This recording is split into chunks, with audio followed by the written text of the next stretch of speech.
Masa dekat tu barulah mereka nampak, betul-betul nampak lah. Tadi daripada jauh tu nampak sama-sama mereka nampak orang yang sedang bertinggung di bahu jalan, tetapi muka tak nampak lah. Muka tu macam dia menghadap ke arah hutan.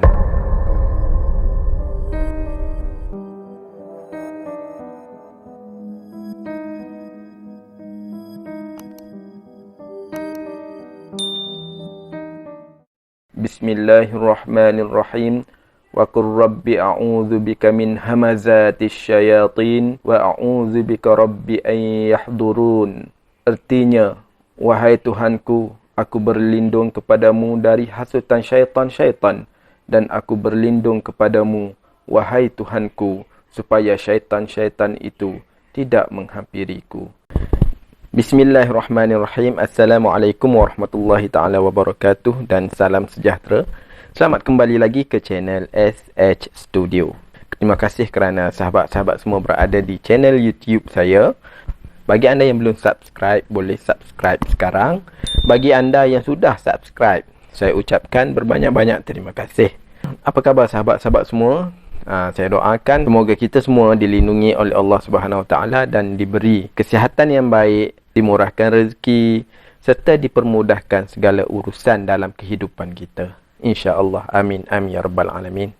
Okey, untuk kali ini saya ingin berkongsi cerita daripada Amir dan Husni, yang mana mereka berdua melalui saat-saat ataupun pengalaman memandu ketika waktu tengah malam.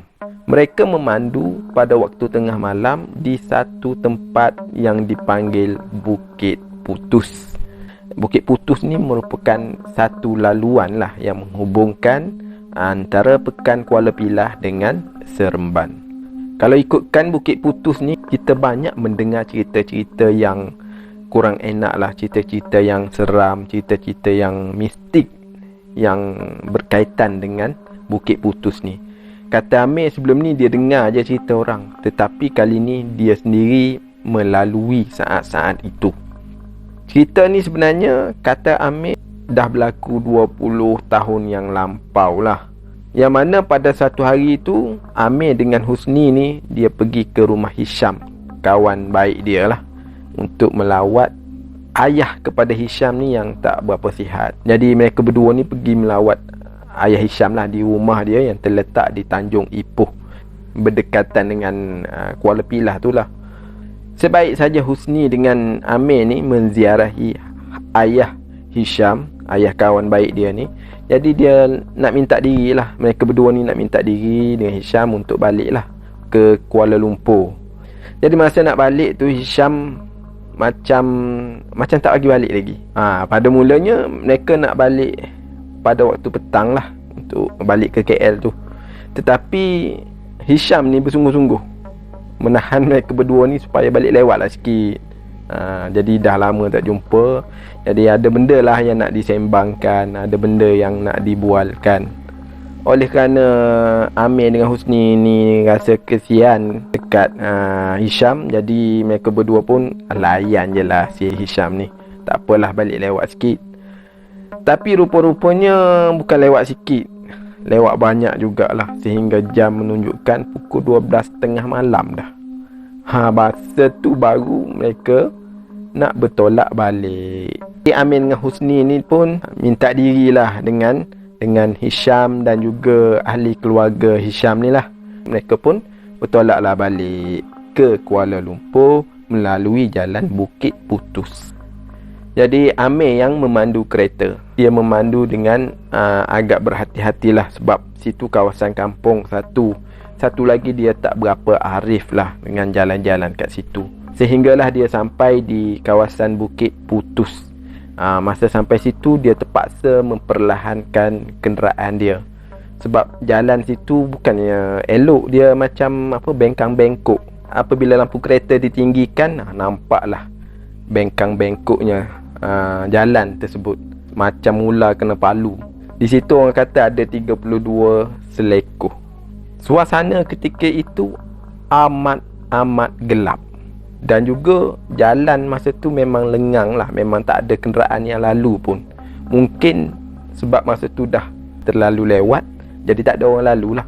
Dalam pada Amir tengah memandu tu, si Husni sebelah duk main telefon. Sekali-sekala si Husni ni mengomel lah. Dia kata tak ada line, nak mesej awet pun susah. Sekejap ada, sekejap tak ada. Macam tu lah, lebih kurang. Masa tu Amir dia relax je. Dia terus fokus memandu, memandang ke hadapan. Sebab apa? Ke hadapan tu memang gelap gelita, memang perlu berhati-hati. Jadi masa tengah syok memandu tu, tiba-tiba si Amir ni break mengejut. Tiba-tiba dia break mengejut, menyebabkan si Husni kat sebelah ni sedang pegang telefon tu, telefon dia tu terjatuh ke bawah. Masa tu Husni marah lah. Dia kata, kau ni apa pasal? Kau ni kenapa break mengejut? Kau saja nak berajalkan aku kan? Tapi Amir dia diam je. Sebab dia ada benda yang dia fokus. Jadi dia tak respon. Memang dia tak balas pun apa yang Husni kata. Dia mata dia liar, tengok kanan, tengok kiri, sambil-sambil menggerakkan semula kereta tu. Masa kereta bergerak tu, barulah Amir cakap, sorry babe, aku tak sengaja nak break emergency tadi. Sebab aku ada ternampak sesuatu melintas di hadapan kereta. Sebab tu aku break mengejut. Tapi aku tak dapat pastikan apa dia, sebab benda tu berlaku terlalu pantas. Masa tu sambil-sambil tu dia tengok jugalah kat cermin sisi kiri kanan apa semua. Dia tengok tak ada apa pun. Yang ada hanya keadaan yang gelap gelita je. Jadi dia teruskan pemanduan macam biasa sambil dalam keadaan berhati-hatilah. Masa tu mereka pasang radio, layan lagu. Mungkin dalam keadaan lain tak berapa bagus pun, mungkin ada bunyi jugalah. Mereka layan lagu daripada radio. Tengah duk layan lagu tu, tiba-tiba sekali lagi Amir ni tersentak. Dia cuba meninggikan lampu. Kat depan tu dia nampak macam ada satu susuk tubuh yang berada di bahu jalan di sebelah kiri. Dia pun tanyalah si Husni, Husni, cuba kau tengok kat depan tu. Apa dia tu kat depan tu? Macam ada orang je. Husni pun cubalah tengok betul-betul kat depan tu. Dia kata, entahlah Meh, nampak macam orang. Entah ada kecemasan tak? Makin lama kereta mereka tu makin mendekat dengan objek tersebut. Masa dekat tu barulah mereka nampak, betul-betul nampak lah. Tadi daripada jauh tu nampak sama-sama je. Mereka nampak orang yang sedang bertinggung di bahu jalan. Tetapi muka tak nampak lah. Muka tu macam dia menghadap ke arah hutan. Bukan menghadap ke arah mereka lah, menghadap ke arah hutan. Yang peliknya, orang tu dia tak menghiraukan pun mereka berdua ni. Walaupun kereta tu dah makin dekat, tapi dia tetap duduk bertinggung sambil menghadap hutan. Masa tu Husni pun tanyalah Amir, ini orang Amir, kita nak berhenti tanya ke macam mana? Amir tanya, Husni tanya Amir. Masa tu Amir dia macam berperang dengan perasaan dia sendiri. Dia nak berhenti ke tak nak? Nak berhenti ke tak nak? Dia rasa macam ada sesuatu yang tak kena. Jadi dia macam berbelah bahagi, nak berhenti ke tak nak, nak berhenti ke tak nak. Lepas tu dia jawablah kat Husni. Dia kata, kita tak payah berhentilah. Mungkin dia sedang tunggu seseorang. Kalau betul dia nak pertolongan kita, mestilah dia tahan kereta kita. Ini dia buat tak tahu je. Mungkin dia sedang menunggu seseorang yang lain lah, bukan kita. Walaupun masa tu dia sedang menjawab pertanyaan daripada Husni, tapi dalam masa yang sama dia genggam steering kereta tu dengan erat sekali. Sebab apa? Pada masa tu dia dah rasa mungkin itu bukan orang. Husni pun masa tu dia tak membantah lah. Jadi mereka teruskan perjalanan. Ketika sebaik saja kereta mereka ni nak cuba memintas objek itu, tiba-tiba objek itu memalingkan muka dia. Lembaga itu memalingkan muka dia ke arah mereka berdua. Masa tu alangkah terkejutnya si Amir dengan Husni ni. Sebab apa? Sebab dia melihat rupa objek itu dengan matanya yang merah dan juga dengan keadaan lidah dia yang panjang sehingga mencecah ke atas jalan raya tu lah. Memang panjang betul. Jadi Amir dengan Husni ni jadi tergamam. Masa tu juga makhluk tu cuba merangkak dan cuba melintasi jalan. Daripada kiri dia pergi ke kanan. Dia melintasi kereta mereka berdua. Jadi sekali lagi Amir terpaksa break secara mengejut. Dan masa tu juga Amir kata nasib baiklah dia tak pandu laju. Kalau dia pandu laju, tak tahulah apa jadi. Husni masa tu memang menggeletar ketakutan. Dia tanyalah Amir, Meh, apa tu Meh? Apa tu Meh? Aku takut ni Meh. Amir masa tu memang dia dalam keadaan ketakutan juga. Memang dia pun tak dapat nak mengeluarkan sepatah kata pun masa tu. Jadi dia pun tak boleh nak respon si Husni ni. Husni cakap lagi, kita kena pecut ni babe, kita kena pecut. Aku rasa tak sedap hati ni, kita kena pecut juga. Pada masa tu Amir apa lagi, dia terus memecut kereta dia. Sambil-sambil memecut tu, sambil-sambil mulut ni masing-masing tekumat kamit membaca ayat-ayat suci Al-Quran. Dia kata memang dia tak dapat nak gambarkan macam mana ketakutan dia pada masa itu.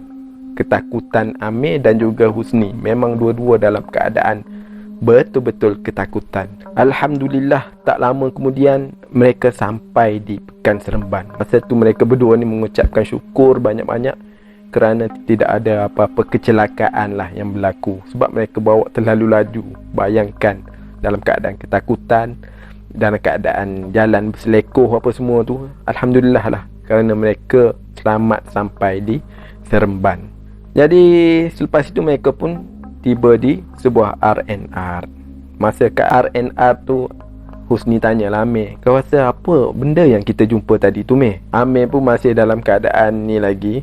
Jadi dia pun tak jawab juga pertanyaan si Husni. Tetapi dia percaya yang apa yang mereka lihat tu sebenarnya adalah syaitan. Seperti mana yang berlaku kepada orang-orang lain juga yang pernah melalui jalan-jalan itu, terutamanya bila memandu di waktu tengah malam.